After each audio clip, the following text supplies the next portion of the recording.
שלום, השיחה הבאה תהיה בשפה האנגלית.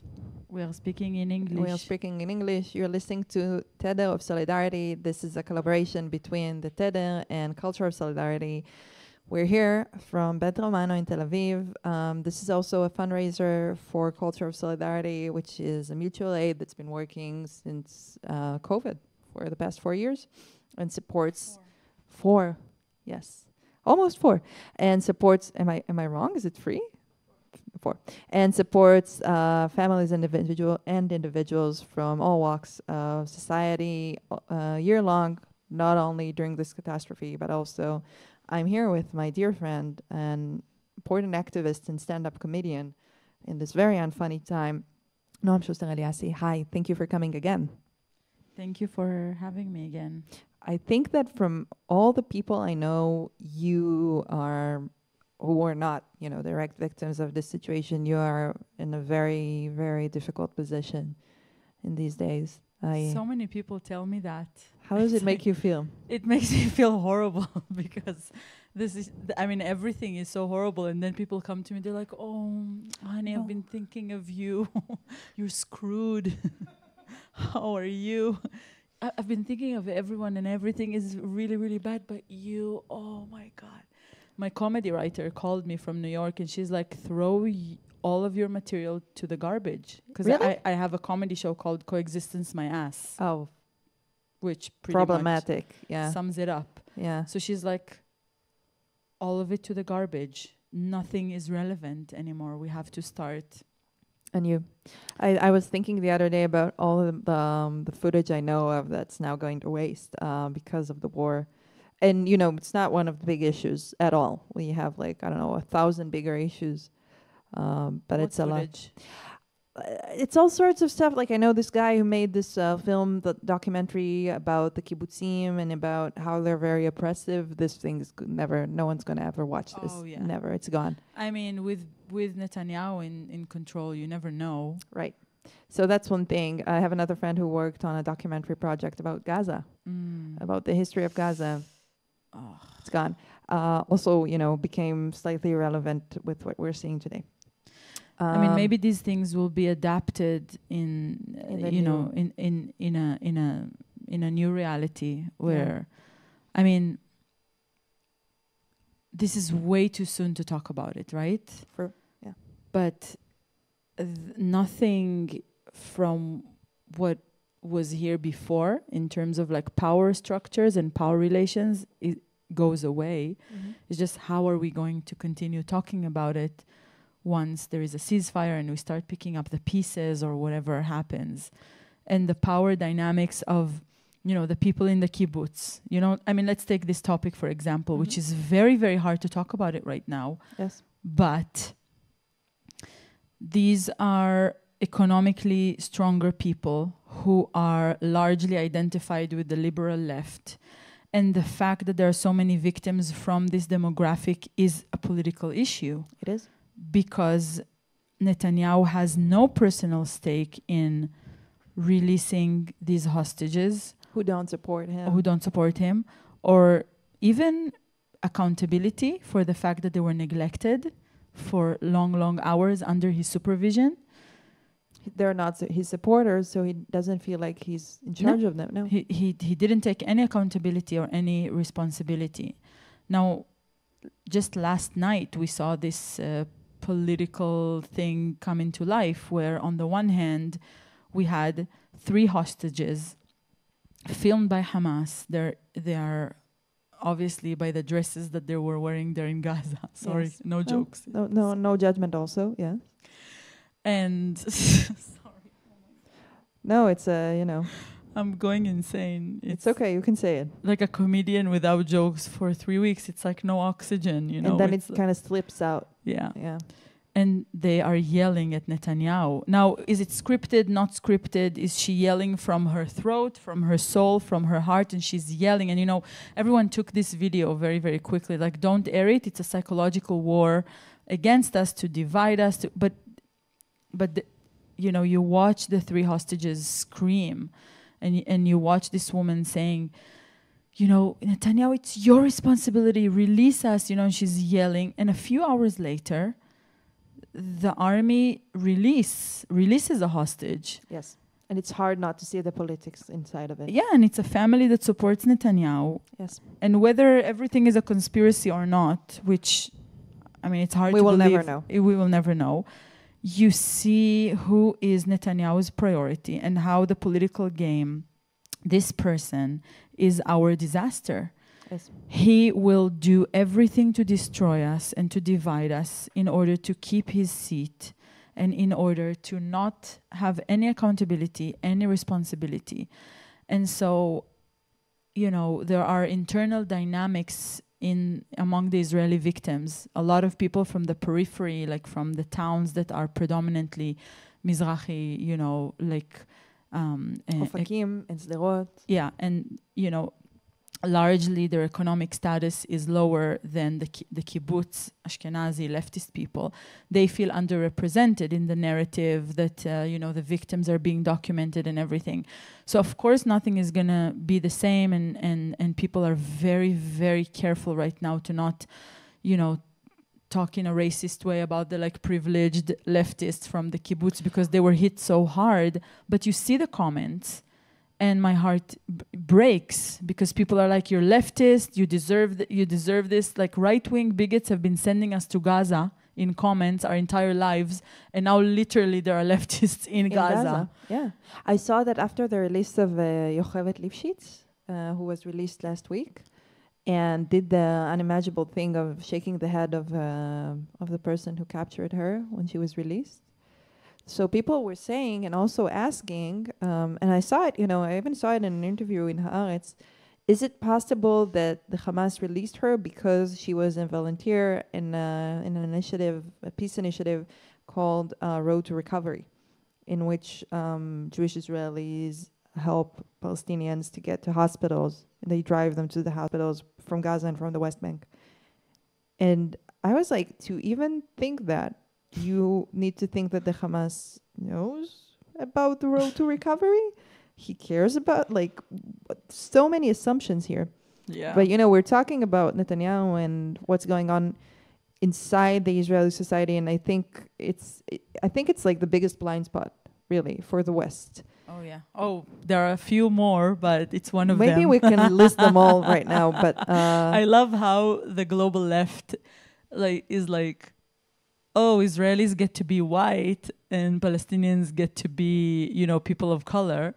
But when people of color in Israel have been talking about how Israel has been oppressing people of color, then they believe us that there are people of color in Israel. But only if you say that you're oppressed. But only if you say that you're oppressed and that Israel, like, mistreated Jews, like brown and black Jews, you know, from the... Otherwise, we're all white, you know, as long, it's all the Jews' fault. Everything that is happening to us, it's all our fault. It's all our fault. And it's nice because you also get to feel the blame for what's happening with the Palestinians. So you get, like, a very well-rounded meal of guilt. Yeah. But, you know, when we talk today about what we want to say in this conversation, I told you that we're, today, I want to say celebrating, but it's hardly the word.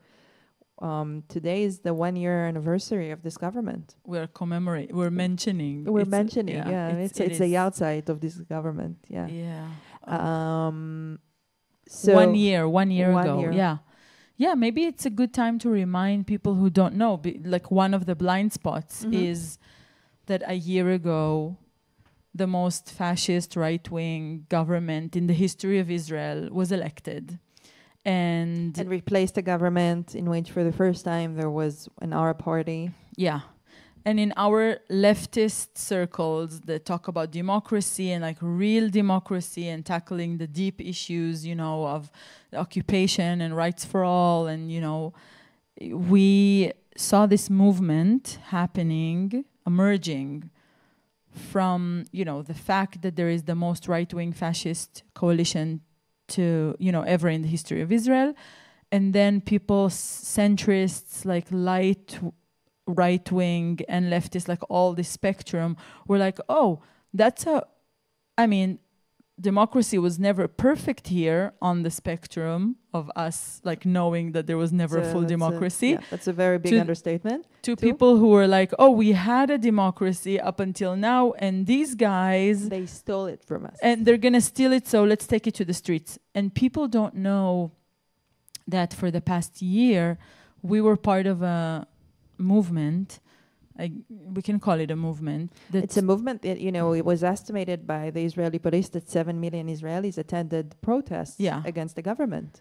And I guess we different leftist circles, we were very critical of the movement, right? We said it's very militant and, they don't want to talk about the occupation. They don't want to center like the elephant in the room, blah, blah, blah, blah, blah, blah, blah, which is all true. Mm-hmm. But what they were telling us is that there is a real risk in our democratic space, however you think, if it's more or less, whatever, shrinking, and our political space shrinking.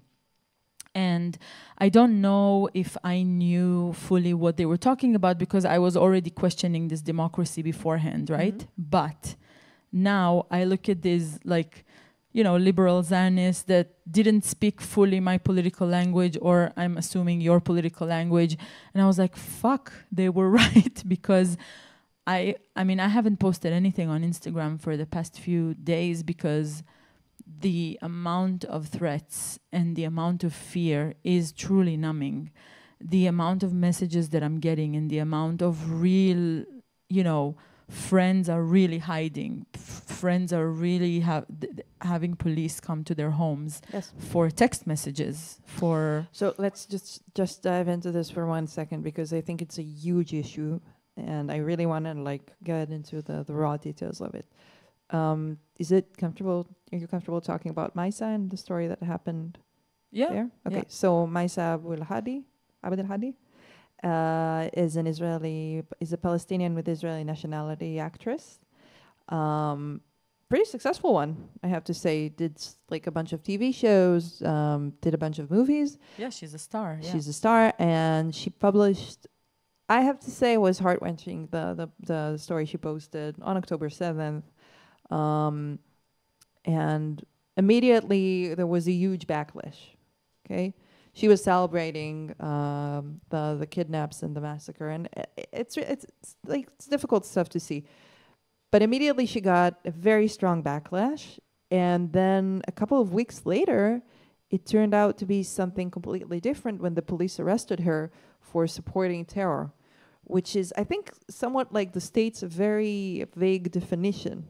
Yeah, I mean, when I saw her posting the story very, very early on October 7th, it was in such a wave of, because, if we go back to your original question, you asked me, how are you coping with it? Because you're in such a... How are you coping with it?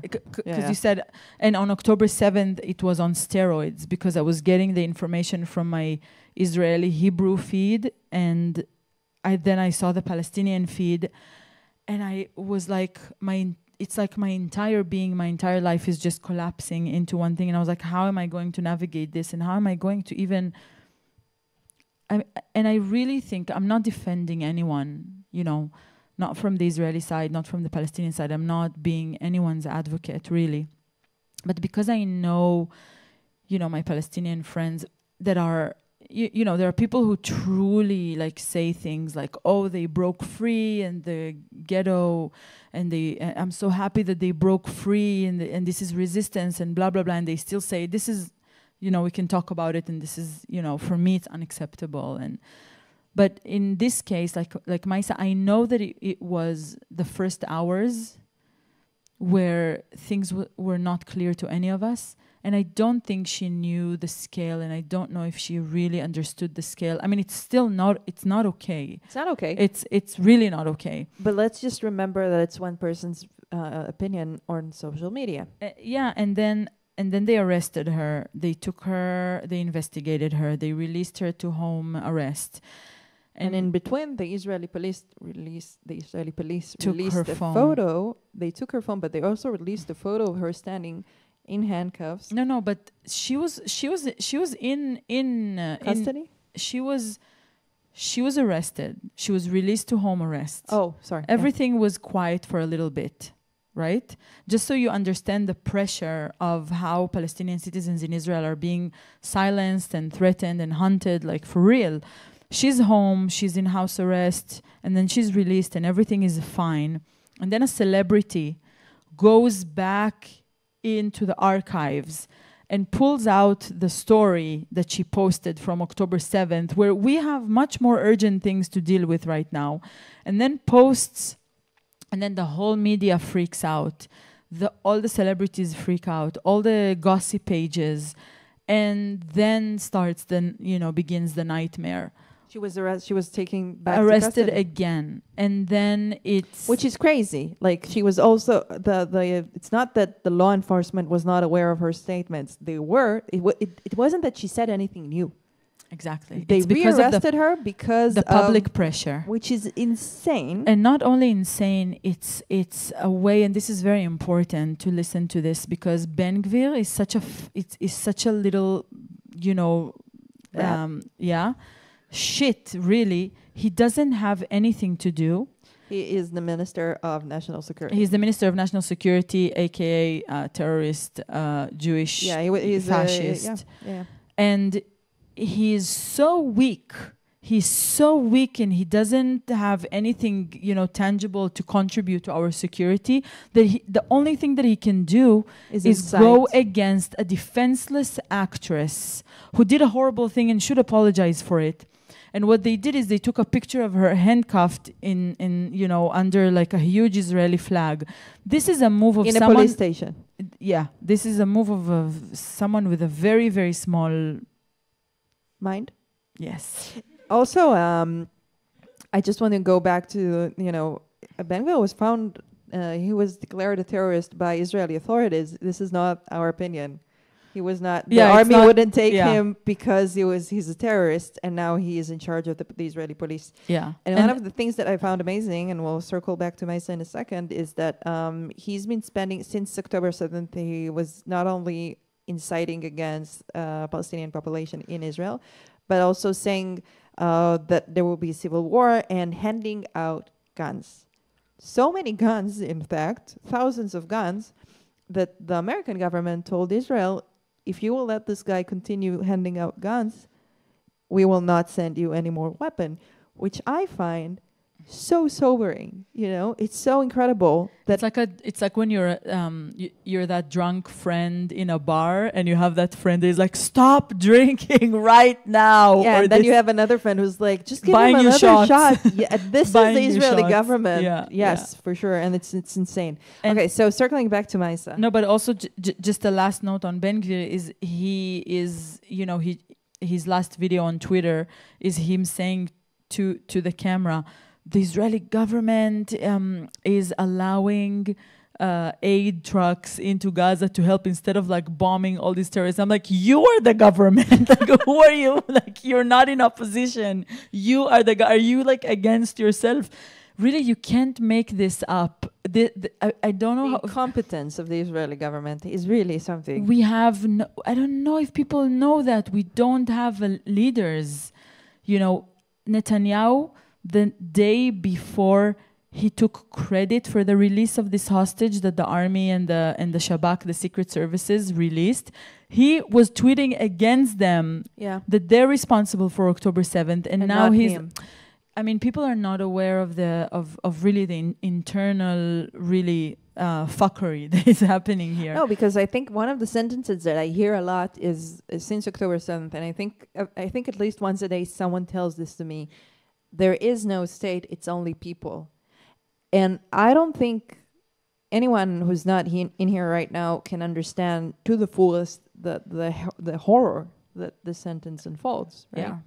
Yeah. It's like a feeling of, orphans, because you see what is unfolding in Gaza and you feel it's hard to describe the feeling of, most Israelis are not exposed to what is happening in Gaza now.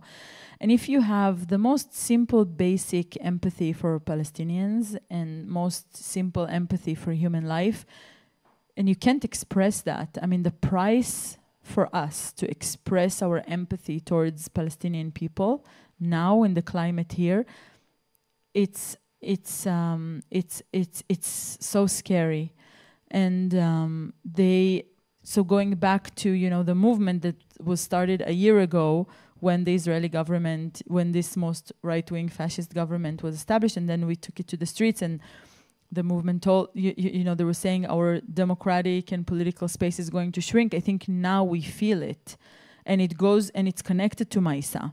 And it's connected to the silencing of Palestinian citizens in Israel. Another friend of mine, an actress, someone like screenshot a private message that she was having with someone, and that person didn't like this Palestinian actress's opinion on what is going on, and just sent it to the gossip channel or whatever. One of the most popular gossip channels here, and I have like TMZ, and I have to say that I read the exchange. It wasn't that shocking. And why are you publishing private messages? And how is that indication of anything? And why are you policing the thoughts and the opinions of people that are and you know, and you look at that, and I mean, I can't help my Palestinian friends publicly right now. It's very, very scary. So we have a network of you know, Advisors?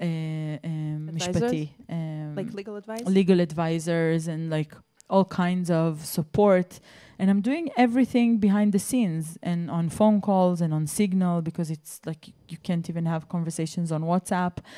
And because they may be used against you. Yeah, and it's and I'm thinking to myself, oh, this is what they were talking about when we've been protesting for a whole year. We knew that a disaster is coming. We said that last time, I think. We knew a disaster is coming. We knew that if a disaster came, this government will have no idea how to handle this.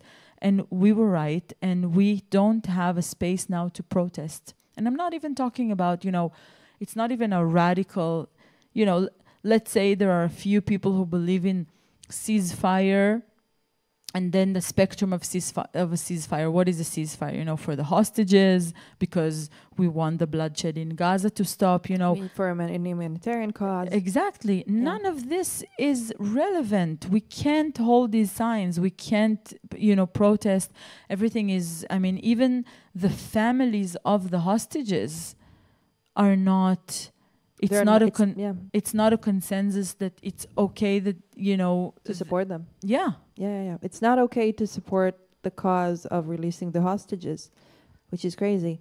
Earlier today, I was talking to friends about protesting during other wars that Israel had with the Palestinians, and there were quite a few. And we thought about 2014, which there was another round, and I strictly remember going to a protest in Rabin Square, and there was a counter-protest of the right. I remember. And as I entered, someone was trying to spit at me, and it was just like... Oh my God. And that was almost 10 years ago. And now that we see that this is coming from the government, it's so much harder to believe. And also something that's I've been struggling with a lot is that I feel that more and more, and I'm not going to disclose people and organizations, but in a WhatsApp group we're both in, you said something about Maisa, and immediately people were like, why are you even talking to her? Who can support that? It was really tough. It's tough. It's like I want to reach out to a friend. Okay, she made a mistake, and there is a part of me that is angry, and you know, but having relationships here, it's not an easy thing. I mean, we have contradicting narratives, right? I would never have thought to post this story, but I also know that Maisa lives in a different reality where she's being dragged out of her house, handcuffed, and the Minister of Interior Security, whatever his name is declaring a victory with her hand, like she's living a different reality from us. So and you know, everyone sings like a choir right now, and I wanted to write in this like celebs group, like influencers group that we're part of. I was seeking for help, not only for her, also for other artists who really need some kind of sources to have handy. If a police comes to their home, if someone is sending them threats. And I thought that this group can help me not only to get some contacts, but to find a way to have influencers in culture and like celebs and in the industry here lower down the flames. Why did he have to post about her again? To get the likes? Like, why do you go after an actress now? All the soldiers are in Gaza. People are like around the world are hating on Jews everywhere. Like, we have people taking down posters of hostages. We have Palestinians where so to take an actress of a story that she did 3 weeks ago and now put all your efforts to haunt this person so that it symbolizes as if you're powerful. So I was trying to seek advice from the people who are influential in our industry here. And the backlash that I got from a group that I thought that is going to be in solidarity with me, it was shocking. It was crazy. It was crazy. And I'm like, but even in our circles, I can't get this kind of empathy and help and complex understanding of what Palestinians are going through. To be honest with you, it makes me feel weak, and it makes me just go even more behind the scenes. And I'm holding on to the people privately who are willing to help, and I'm not exposing myself to all this shit. It's too much. Don't. I mean, there's really no reason to, but the short-sightedness of this is that once we get to the realm of prosecuting people for what they write on social media, let alone what they write on personal messages. You know, on Saturday night, I was watching Netanyahu's press conference, which I normally don't do, but I was watching it with 2 family members, and I was sitting in between, so I had this around, and it was like, I don't know, it was like 30 minutes of my mom and aunt being like, Telech kapara al kol hachatufim, like, may your life go away, and then everyone who's a captive will be released, and then may you die from like my hatred to you. And I was like, can't you see that if we allow this to happen now, the next thing that will happen is that they will come for us? It's so obvious. It's so obvious. Once you let that happen. And also, you know, circling back to that, the fact that we're currently not in the street protesting for a ceasefire and protesting for, you know, to put in higher priority the situation with the hostages is because we're afraid. Yeah. And it's crazy to say that, but it's true. And we're not only afraid because there are still alarms in Tel Aviv, we're afraid because we don't know what this government of pyromanics might do. Yes. Do you want to take some questions? Yeah. Do we have... I have it. Yeah, you sent me... we have... אותה בכללי או שקשה לשאול עכשיו? או שאלות שקשה לשאול עכשיו. Okay. Yeah, just a general question about the bruise. Advice to grieving dissidents who might fear state popular violence towards anti-war voices. אני לא מבינה. How to grieve when you're afraid that people might see you as anti-war, which is basically all we've been talking about for the past 30 minutes. How do you grieve? I feel that there are certain people. I met a friend the other week who I haven't seen since the war started. And I said, people are really crazy now. And she said, I am tensed because I'm not sure where this is going. Are you going to be like, people are very crazy now because they support Palestinians? Or are you going to be, people are very crazy now because they're anti-Semitic? Like, where is the sentence going to? So it's really important to like find your allies and stick to them. And also I have to say that, you know, it doesn't have to be public, right? It can be, and you know, everyone can find their way to do it, but, or not. Or shouldn't, you know, we should wait for another minute just for things to calm down slightly. But finding people and, you know, commiserating with them is very important. Yeah. What do you think? Yeah, it's a question of managing the risks, right? When I mean, shit, I can't believe you just said it, and I agree. It's so scary that you say that, and I agree with you. Yeah, managing the risks. It's scary. It's terrifying. I think in the beginning of this, I didn't realize. You know, it's stupid. Like, I usually on October 7th and the first days, my stories were being watched by 30,000 people. Yeah. And I have 40,000 followers on Instagram or something. So no, ma? What? No, so and I wasn't expecting it, you know, because I mean, we talked about it last time. Everything broke, and everything happened on the 7th, and I was trying to figure out what's happening with people that we know and what's happening in general. And then that message that I got, you're a disgrace to the Jewish people, the fact that you haven't posted anything. And then I was like, oh, this is what it means to be public and to have like followers, for whatever that means. You are expected to say, to represent, to be, what are you gonna, you know, DJ Khaled, not that I'm comparing myself to DJ Khaled. Are you? Where is the sentence going? The only famous Palestinian that hasn't said a word yet. Like Bella Hadid, whatever she had, like personal problems. and she couldn't, and she didn't talk, or it took her some time, and everyone was like, where's Bella, where is Bella, where is she gonna say? And there's like Palestinian influencers, every day they tweet. Okay guys, it's an alarm, we're gonna go for a minute.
Okay, we got back from, I can't say it's a shelter. It's a slightly less exposed area in the building. Safer room, yeah. Safer area. What were we, does anyone remember what we were talking about?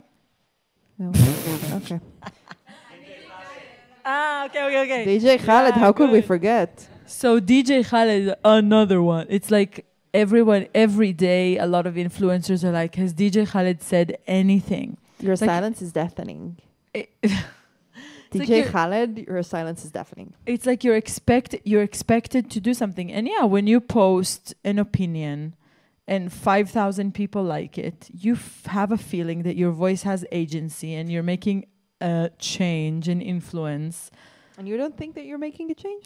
Yeah, but it's like you are expected to. What was the question? I don't know. I'll tell you what. I talked today with a friend who is a public figure here in Israel and who's a Palestinian, and also went under a slightly less terrible attack. And she said, I didn't post anything because I knew that this is not about me. Oh. And I was like... And the fact that she didn't post anything was like, why are you silent? And then people, harassed her terribly because she didn't post anything. And she was like, I was dealing with grief. I was dealing with pain. Yeah. Saying something publicly is not my domain. And this thing that we're getting in this economy of like statements is really crazy. Which brings me to the question I think we're going to close with, unless we'll have another alarm, and then you'll have the pleasure of seeing us escape again. So someone asked, how do you balance your empathy to both sides in a non-apologetic way? Na'am Shuster, Alyasi. This question makes me sad. How come? How did we come to this question, right? It's like, how can anything question your empathy? It's like, when you're consistent with how much you love humans, with how much you want to see life and not death, with how much you value human life and not a piece of land, with how much you hope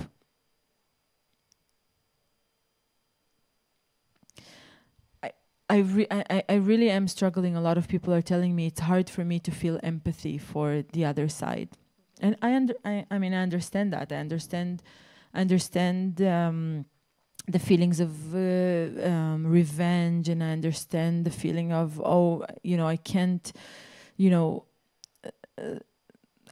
I can't connect to the other side, suffering. But it's like, if we do that, if we let the propaganda, and if we let the hateful narratives mess with our heads, then we lose track of value for human life. Because there is someone really famous here in Israel who wrote that we are morally superior, because it's not like we don't see the dead in Gaza and we don't feel sorry for them. We see them, we feel sorry for them, but it's not our fault. Yeah, I saw it today. It was insane. So humans have really can go to great lengths to justify for yourself why these people are less than us and I am morally superior because I do that. And if we think that mothers don't grieve the same, that every human feeling that you feel, your enemy has the same exact feeling. Mm-hmm. Same exact feeling. We love life and we value life and our values are amazing and we are moral and we are the victim and the same type of attachment, the same type of belonging that if you feel it, another human feels it. It's a human feeling.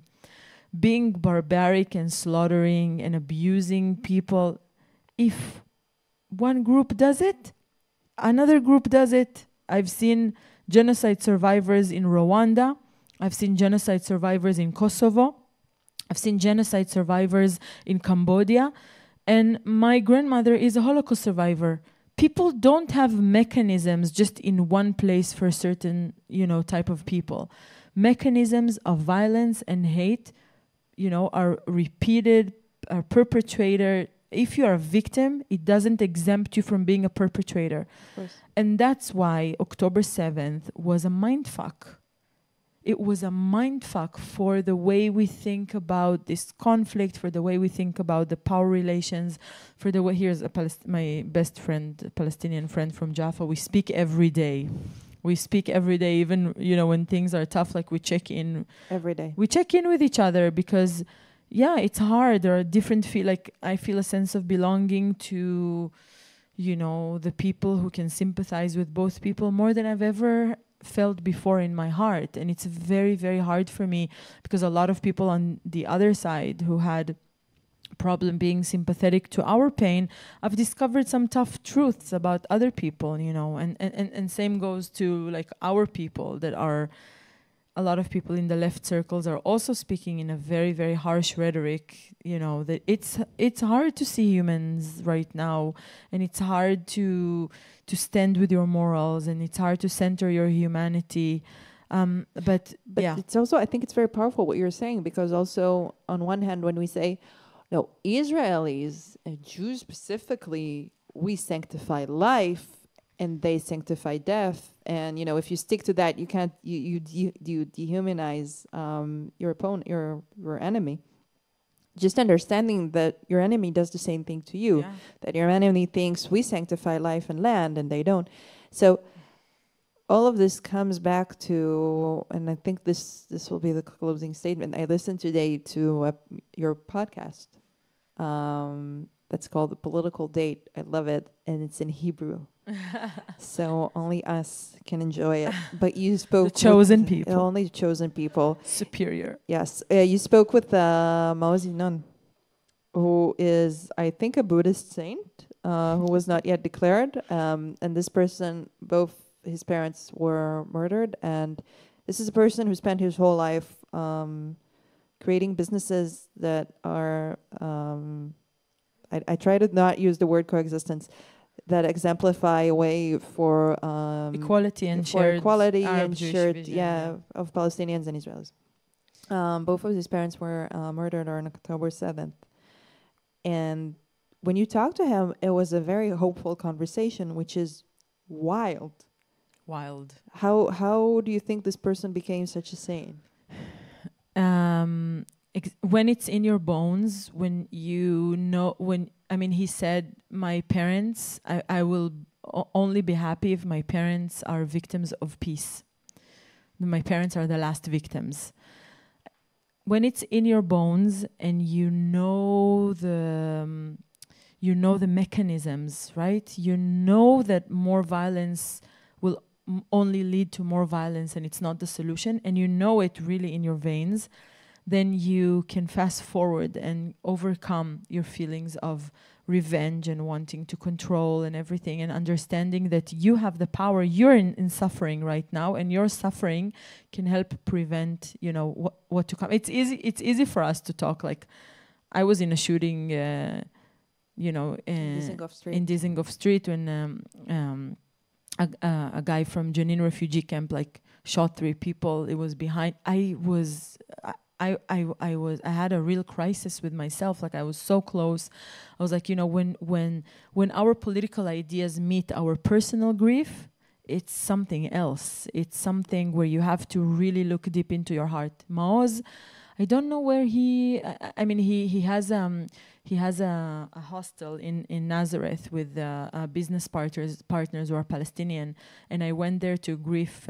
He did a shared grief for his parents, and it was the only place, I don't know if we talked about it last time, but it was the only place in the world right now where Palestinians and Israelis are grieving together. And it was just crazy to think about it, that this is the only place where it's happening, and also to see him. he didn't move even 1 inch. He knows who are his partners. He knows that when there is a massacre, like the massacre that happened on October 7th, we all pay the price, including the Palestinians. He's already 7 steps ahead of us. So for me, it was really like a workout for my brain, for my soul, for my compassion, to listen to him and to hide behind him. You know, you and I, we're silenced. We can't go full force with our protesting, with our opinions right now. We are, I mean, I don't know, I'm threatened from all places. I'm afraid, I'm scared. But you can go, though, with your heart. And I can go with my heart, but I can also, excuse me, I'll be honest. I am hiding behind my friends who are victims of this violence of October 7th. And I'm echoing their very basic human messages. Don't revenge in my name. You know, ceasefire, hostages. Don't no to more bloodshed. It will only lead to more bloodshed. I'm hiding behind them because they're the saints now, and like they can talk. No one, I mean, people go after them, but not to the extent that they can go also after me. So I think for me, the only kind of thing that I feel like I'm left with is to echo people around us who echo basic shfiut, sanity. Shfiut is sanity? Yes. Echo sanity, that basic. Okay, this is a great place to conclude this conversation. When you were talking, I was thinking about this famous quote by the great Palestinian poet Mahmoud Darwish, about how when the war is over, there are orphans and widows and mothers who lose their children. And he says, I'm not sure who sold whose motherland, but I know who pays the price, and it's everyone. Thank you, Noam, for coming here again. Thank you for listening. This conversation will be on full on the Tether of Solidarity website. Please feel free to donate to Culture of Solidarity that supports marginalized communities from all walks of society all year round. Thank you.